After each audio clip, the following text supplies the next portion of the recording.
this is where I wanted to discuss one important paper which has been brought out by Anupam Yadav. So it's a landmark paper. I have discussed quite a bit of this paper in my earlier videos.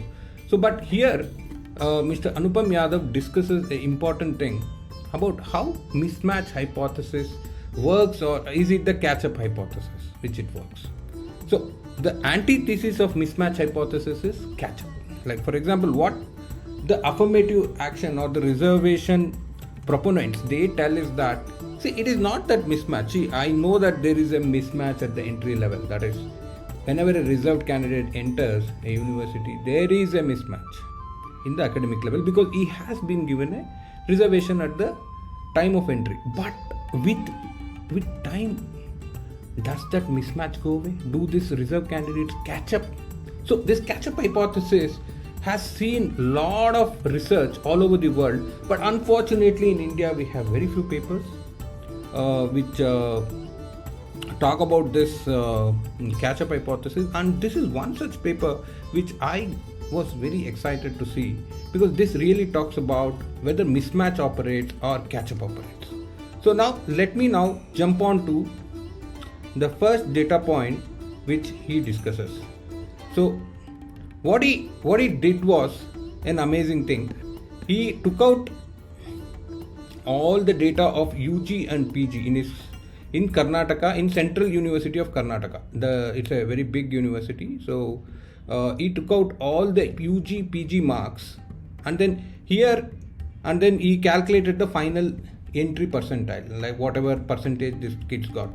Then he also took the entry marks, that is the CUCET score, which has been collected for all students as a marker of initial academic preparation before enrolling at the university. So you have the entry marks and you have the exit marks. So when he did the analysis, what he found out was clear. Like you can see here, you can see that the entry level, what he found out was that the entry level marks was quite different. You can see here, this is the unreserved and reserved for at the undergraduate level.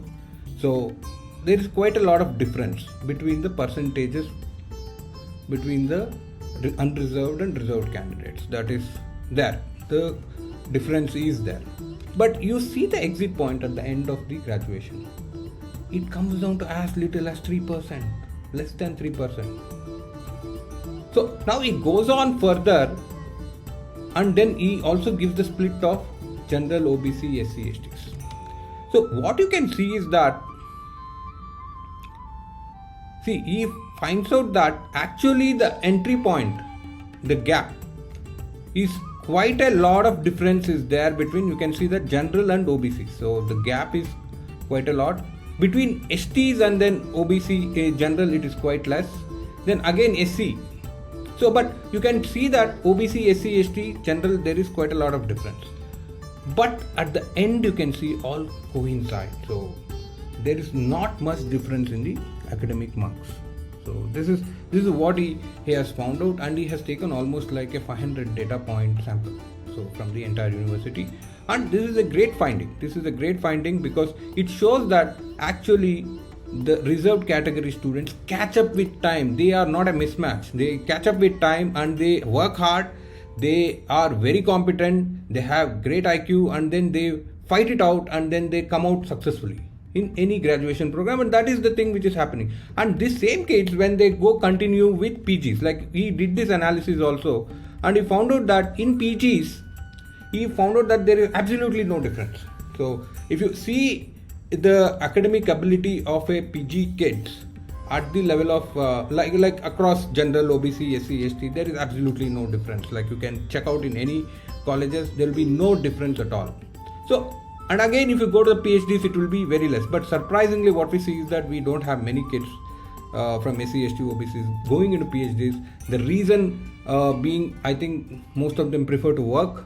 So that is there. And then also the access is also like is a question where many a times the institutions are not following reservation policies. But now since the pool is rising in the UG and PG, I think that the PhD enrollments will also rise. So friends, So this is one thing which I wanted to talk about.